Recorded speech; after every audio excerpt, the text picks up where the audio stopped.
ಬಿಜೆಪಿಯ ಎಷ್ಟು ಜನ ಶಾಸಕರು ಅಡ್ಡ ಮತದಾನ ಮಾಡಿದ್ದಾರೆ ಅನ್ನುವಂಥ ಸ್ಪಷ್ಟ ಮಾಹಿತಿ ಲಭ್ಯವಾಗಿದೆ. ಬಿಜೆಪಿಯವರು ಹೇಳ್ತಾ ಇರೋದು 3 ಮಂದಿ ಅಂತ.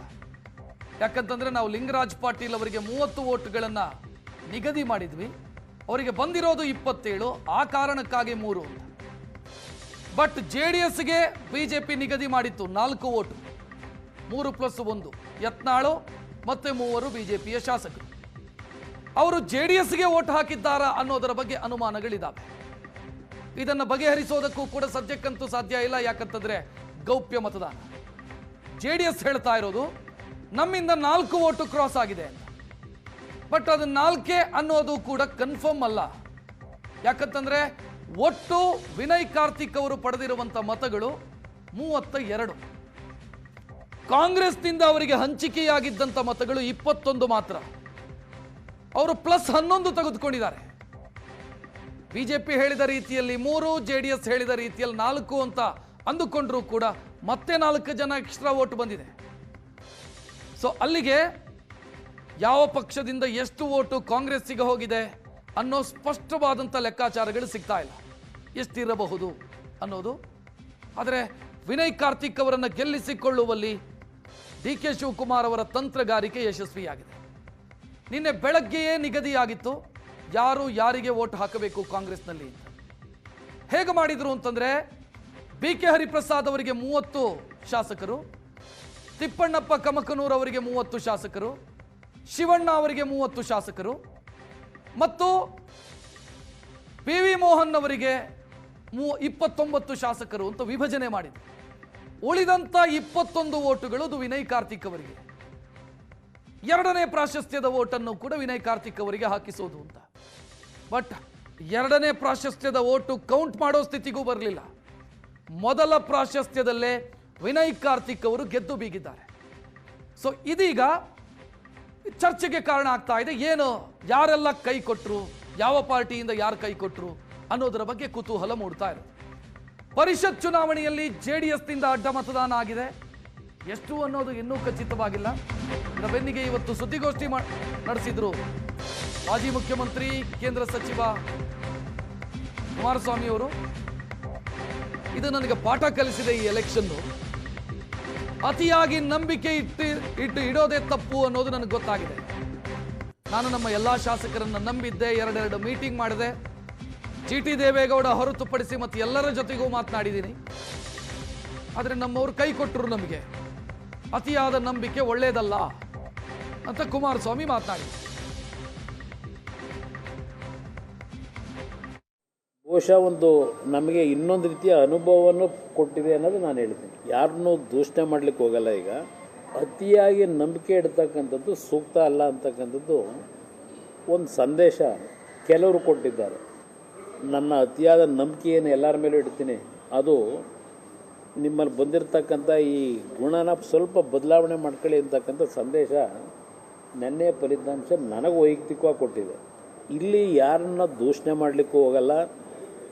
ಈ ಫಲಿತಾಂಶದಿಂದ ಯಾವುದೇ ದೊಡ್ಡ ಮಟ್ಟದ ಬದಲಾವಣೆಯೂ ನಾವೇನು ತರಲಿಕ್ಕೇನಾಗೋದಿಲ್ಲ.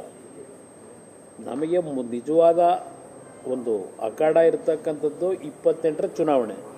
ಅದಕ್ಕೆ ಪಕ್ಷ ಯಾಕೆ ಸಂಘಟನೆ ಮಾಡಬೇಕು ಅಂತಕ್ಕಂಥದ್ದು ಈಗ ನಾವು ಚರ್ಚೆ ಮಾಡಬೇಕಾಗಿದೆ. ಒಂದು ಹಲವಾರು ಸಂದರ್ಭದಲ್ಲಿ ಇಂಥ ಒಂದು ಬೆಳವಣಿಗೆ ಆದಾಗ ಈ ಪಕ್ಷ ಉಳಿಸಿ ಬೆಳೆಸ್ಕೊಂಬಂದಿರತಕ್ಕಂಥದ್ದು ಕಾರ್ಯಕರ್ತರೇ.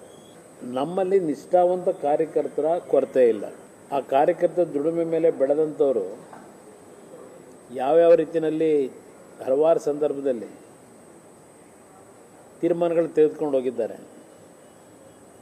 ಅದರಿಂದ ಏನು ಪಕ್ಷಕ್ಕೇನು ಹಿನ್ನಡೆ ಆಗಿಲ್ಲ. ನಾನು ದೇಶದ ರಾಜಕಾರಣನೇ ಈಗ ನೋಡ್ತಾ ಇದ್ದೀನಿ. ದೇಶದ ರಾಜಕಾರಣ ನನಗೆ ನೆನ್ನೆ ಚುನಾವಣೆಯಲ್ಲಿ ಯಾರು ಕ್ರಾಸ್ ಔಟ್ ಮಾಡಿದ್ದಾರೆ ನನ್ನ ಹತ್ರ ಸಂಪೂರ್ಣ ಮಾಹಿತಿ ಇದೆ, ಸಂಪೂರ್ಣವಾದ ಮಾಹಿತಿ ಇಟ್ಕೊಂಡಿದ್ದೇನೆ. ಅದರಿಂದ ನಾನೇನು ವಿಚಲಿತನಾಗಿಲ್ಲ. ಯಾರ್ಯಾರು ಕ್ರಾಸ್ ಔಟ್ ಮಾಡಿದ್ದಾರೆ ಅಂತಕ್ಕಂಥದ್ದು ಮೊದಲೇ ನಾನು ನಿರೀಕ್ಷೆನೂ ಇಟ್ಕೊಂಡಿದ್ದೆ, ಅದು ಯಾರಿಂದ ಹೋಗುತ್ತೆ ಅಂತ ಇದೆ. ಅದರಿಂದ ಇದೇನು ಈ ಚುನಾವಣೆಯ ಫಲಿತಾಂಶ ಕ್ರಾಸ್ ಔಟಿಂಗು ನನಗೇನು ಯಾವುದೇ ರೀತಿ ಆಘಾತ ಅಚ್ಚರಿ ಯಾವುದೂ ಉಂಟು ಮಾಡಿಲ್ಲ. ಮೊದಲೇ ನನಗೆ ಇದರ ಅರಿವು ಇಟ್ಕೊಂಡಿದ್ದೆ. ಅದರಿಂದ ನಾನು ಹೆಚ್ಚಿಗೆ ಈ ಚುನಾವಣೆಯಲ್ಲಿ ನಮ್ಮ ಮನೆ ದೇವಸ್ಥಾನಕ್ಕೆ ಹಾಕೋದೆ ಆರಾಮಾಗಿ. ನನಗೆ ಗೊತ್ತಿತ್ತು ನಾನು ಸಾಂಕೇತಿಕವಾಗಿ ನನ್ನ ಪಕ್ಷದ ಶಾಸಕರು ಈಗಲೂ ಯಾವ ರೀತಿ ನಡ್ಕೋಬೋದು ಅಂತಕ್ಕಂಥದ್ದನ್ನು ಪರೀಕ್ಷೆ ಆಗಲಿ ಅಂತಲೇ ಇವತ್ತು ಅಭ್ಯರ್ಥಿ ಹಾಕಿದ್ದಾರೆ. ಅದಕ್ಕೆ ನಾನಾ ರೀಸನ್ಗಳಿದೆ, ಅದು ಬೇಡ ಸಾರ್ವಜನಿಕವಾಗಿ ಬೇಡ. ಇಲ್ಲ ಪಾಪ ಅವರಿಗೆ ಕ್ಷೇತ್ರದಲ್ಲಿ ಅಭಿವೃದ್ಧಿ ಆಗ್ತಿಲ್ಲ ಅಂತಕ್ಕಂಥದ್ದು ಒಂದು ಭಾಗ. ಈಗಾಗಲೇ ಮುಂದೆ ಏನು ಮಾಡಬೇಕು ಅನ್ನೋದು ಅವ್ರು ತೀರ್ಮಾನ ಮಾಡ್ಕೊಂಡಿದ್ದಾರೆ. ಯಾವ್ಯಾವಾಗ ಯಾರ್ಯಾರ ಹತ್ರ ಏನೇನು ಮಾತಾಡಿದ್ದಾರೆ, ಏನೇನು ವ್ಯವಹಾರಗಳು ನಡೆದಿದೆ ಅದೆಲ್ಲ ನನಗೆ ಗೊತ್ತಿರೋ. ನಮ್ಮಲ್ಲಿ 4 ಜನ ಮಾಡಿದ್ದಾರೆ. ಯಾರು ಅಂತಕ್ಕಂಥದ್ದು ಗೊತ್ತಾಗಿದೆ,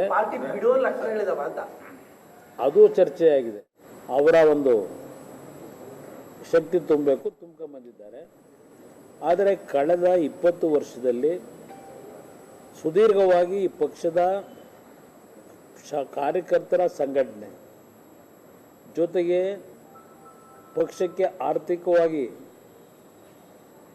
ಶಕ್ತಿ ಇಲ್ಲದೇ ಇದ್ದರೂ ಈ 20 ವರ್ಷ ಈ ಪಕ್ಷ ಇನ್ನೂ ಈ ರಾಜ್ಯದಲ್ಲಿ ಒಂದು ಅಸ್ತಿತ್ವ ಇಟ್ಕೊಂಡಿದೆ ಅಂತಕ್ಕಂಥದ್ದನ್ನಾದರೂ ನಾನು ಕಾರ್ಯಕರ್ತರ ಜೊತೆಗೂಡಿ ಇಲ್ಲಿವರೆಗೆ ಉಳಿಸ್ಕೊಂಬಂದಿದ್ದೇನೆ. ಬೇರೆ ರಾಜ್ಯಗಳಲ್ಲಿ ಏನು ನಡೀತಾ ಇದೆ ಅಂಥ ಒಂದು ಪರಿಸ್ಥಿತಿಗಳು ನನ್ನ ಪಕ್ಷಕ್ಕೆ ಒಂದು ಸಣ್ಣ ಅವಧಿನಲ್ಲಿ ಕೆಲವು ಮೈತ್ರಿ ಹೆಸರಿನಲ್ಲಿ ರಾಜ್ಯ ಆಳಿದ್ದು ಬಿಟ್ಟರೆ ಒಂದು 18 ತಿಂಗಳು, ಒಂದು 14 ತಿಂಗಳು ಇನ್ನೂ ಈ ಪಕ್ಷದ ಗೌರವ ಉಳಿಸಿದ್ದೇವೆ. ನಾನು ಸ್ವಲ್ಪ ಅಲ್ಪ ಮಟ್ಟಿಗೆ ಜನಗಳ ವಿಶ್ವಾಸ ಇಟ್ಕೊಂಡಿದ್ದೇನೆ. ನಿಜವಾಗಿ ಪರಿಷತ್ ಫೈಟ್ ಅಲ್ಲಿ ಸೋತು ಮುಖಭಂಗ ಅನುಭವಿಸಿದೆ ಜಾತ್ಯತೀತ ಜನತಾದಳ. ಸದ್ಯ ಇದಕ್ಕೆ ಯಾರು ಕಾರಣ? ಸೋಲೋದಕ್ಕಿಂತಲೂ ಹೆಚ್ಚಾಗಿ ಅಡ್ಡ ಮತದಾನದ ವಿಚಾರ. ಅಡ್ಡ ಮತದಾನ ಯಾರು ಮಾಡಿದ್ರು, ಯಾವ ಕಾರಣಕ್ಕಾಗಿ ಮಾಡಿದ್ರು, ಇದರ ಬಗ್ಗೆ ಆತ್ಮಾವಲೋಕನ ನಡೆಸೋದಕ್ಕೆ ಜೆಡಿಎಸ್ ಮುಂದಾಗಿದೆ. ಕೇಂದ್ರ ಸಚಿವ ಕುಮಾರಸ್ವಾಮಿ ಇವತ್ತು 3 ಗಂಟೆಗೆ ಸಭೆ ಕರೆದಿದ್ದಾರೆ ಅವರ ನಿವಾಸದಲ್ಲಿ, ಜೆಪಿ ನಗರದವರ ಮನೆಯಲ್ಲಿ. ಚುನಾವಣೆಯಲ್ಲಿ ಜೆಡಿಎಸ್ ಶಾಸಕರು ಅಡ್ಡ ಮತದಾನ ಮಾಡಿದ್ದು ಕನ್ಫರ್ಮ್ ಆಗಿದೆ. 4 ಅಂತ ಕುಮಾರಸ್ವಾಮಿ ಹೇಳ್ತಾ ಇದ್ದಾರೆ. ಬಟ್ 4 ಅನ್ನೋದು ಕನ್ಫರ್ಮ್ ಏನೂ ಅಲ್ಲ, ಅದು ಜಾಸ್ತಿನೂ ಇರಬಹುದು.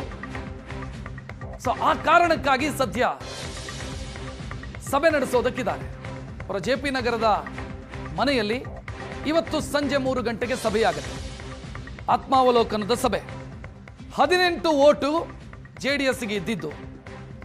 ಅದರಲ್ಲಿ GT ದೇವೇಗೌಡರು ಯಾರಿಗೆ ಓಟ್ ಹಾಕಿದ್ರು ಗೊತ್ತಿಲ್ಲ, ಬಟ್ ಅವರು ಹೊರಗೆ ನಿಂತಿದ್ರು. ಅಟ್ಲೀಸ್ಟ್ 17 ಆದರೂ ಬರಬೇಕಿತ್ತು. ಪ್ಲಸ್ ಬಿಜೆಪಿಯಿಂದ ಬಂದಂಥ 3 + 1 4 ಇಷ್ಟು ಓಟ್ ಆದರೂ ಜೆಡಿಎಸ್ಗೆ ಬರಬೇಕಿತ್ತು. 18 + 4 ಅಂತ ಅಂದ್ಕೊಂಡ್ರೆ 22 ಓಟ್ ಆದರೂ ಜೆಡಿಎಸ್ಗೆ ಬರಬೇಕಿತ್ತು. ಬಟ್ ಜೆಡಿಎಸ್ಗೆ ಬಂದಿದ್ದ 14 ಓಟು ಮಾತ್ರ. ಸೊ ಇದು ಜೆಡಿಎಸ್ನ ತಲೆನೋವಿಗೆ ಕಾರಣ ಆಗಿದೆ. ಯಾರ್ಯಾರು ನಮ್ಮಲ್ಲಿ ಕೈ ಕೊಟ್ಟವರು ಯಾರು, ವಿಶ್ವಾಸ ದ್ರೋಹ ಮಾಡಿದವರು ಯಾರು, ಸೊ ಇದರ ಬಗ್ಗೆ ಆತ್ಮಾವಲೋಕನ ಮಾಡೋದಕ್ಕೆ ಜೆಡಿಎಸ್ ಮುಂದಾಗಿರೋದು.